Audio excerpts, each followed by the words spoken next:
અમદાવાદમાં હવે electric AMTS બસો દોડશે। એએમટીએસને 15 નવી એસી બસો મળી છે।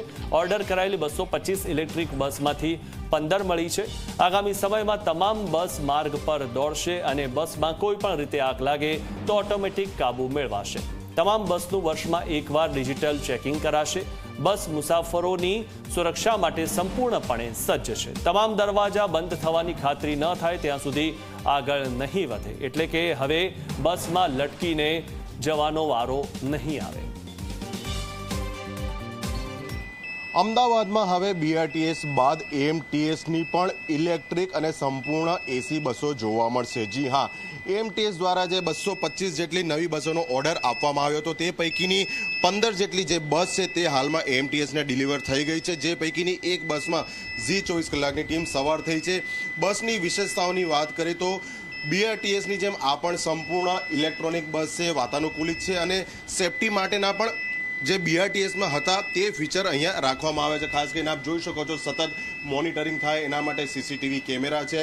ઇમરજન્સી સિચ્યુએશન ઊભી થાય અને કોઈ પેસેન્જર એસઓએસનું આ બટન દબાવે તો ડ્રાઈવરને પણ સંકેત મળે તે માટેના દિશા નિર્દેશની વ્યવસ્થા કરવામાં આવી છે। કાચ તોડીને ઇમરજન્સીમાં બહાર નીકળવાની જરૂર હોય તો તેના માટે આ હેમર પણ અહીંયા આપવામાં આવી છે। જે વિકલાંગ વ્યક્તિઓ હતો તે પોતાની વ્હીલચેર સાથે અહીંયા બેસી શકે તે માટેની પણ સ્પેસ આપવામાં આવી છે। એસઓએસનું એક બટન અહીંયા પણ છે જે આપ જોઈ શકો છો। આ ઉપરાંત પહેલાંના સમયમાં આપણે જોતા હતા કે મુસાફર ઘંટડી મારતા હતા બસને રોકવા માટે, પરંતુ હવે જ્યારે ટેકનોલોજી બદલાઈ છે તો કેમેરા પર્સનને કહીશ બતાવે અહીંયા આની ઉપર જ સ્ટોપનું બટન મૂકવામાં આવ્યું છે, એટલે જ્યારે માનો કે કોઈકને ઉતરવું છે ને અહીંયા આ બટન પ્રેસ કરે તો ડ્રાઈવરને ઇન્ડિકેટર મળે છે કે કોઈ મુસાફરને ઉતરવું છે, એટલે બસ રોકવાનો પ્રયત્ન કરે।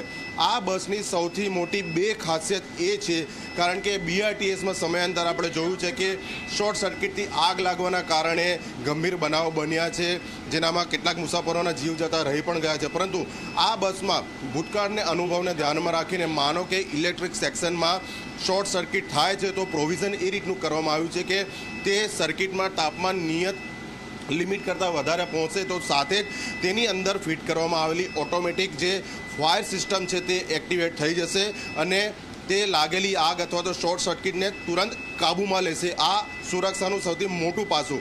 બીજું એક છે કે આ ડિજિટલ બસ છે, એટલે એએમટીએસની સિસ્ટમ સાથે જે ખાનગી બસ કંપની છે તેમાં પણ આ જે ટેકનોલોજી તે અવગત કરવામાં આવી છે। એટલે ફરી એકવાર બતાવવાનો પ્રયત્ન કરીશ, જે આખું કંટ્રોલ પેનલ છે ત્યાં પણ કેટલાક સોફ્ટવેર છે અને તેને ધ્યાનમાં રાખીને, કારણ કે વર્તમાન સમયે ડિજિટલ ટેકનોલોજી એઆઈનો છે અને બસના સોફ્ટવેરમાં કોઈ હેક કરી અને તેના કન્ફિગ્યુરેશન ન બગાડે તેના માટે ખાનગી આ જે બસ કંપની છે તેને પહેલેથી જ બસના તમામ જે સોફ્ટવેર છે તેનામાં એન્ટીવાયરસ ઇન્સ્ટોલ કરેલા છે, એટલે માનો કે ક્યાંક કોઈ સિસ્ટમમાં ઘૂસીને પણ તેના કન્ફિગ્યુરેશનમાં છેડછાડ કરવાનો પ્રયત્ન કરશે તો તે સિસ્ટમ ઓટોમેટિક જ તેને ડિટેક્ટ કરશે અને તેને સફળ નહીં થવા દે। એટલે હાલ પ્રાયોગિક ધોરણે આ 15 બસ આવી ગઈ છે।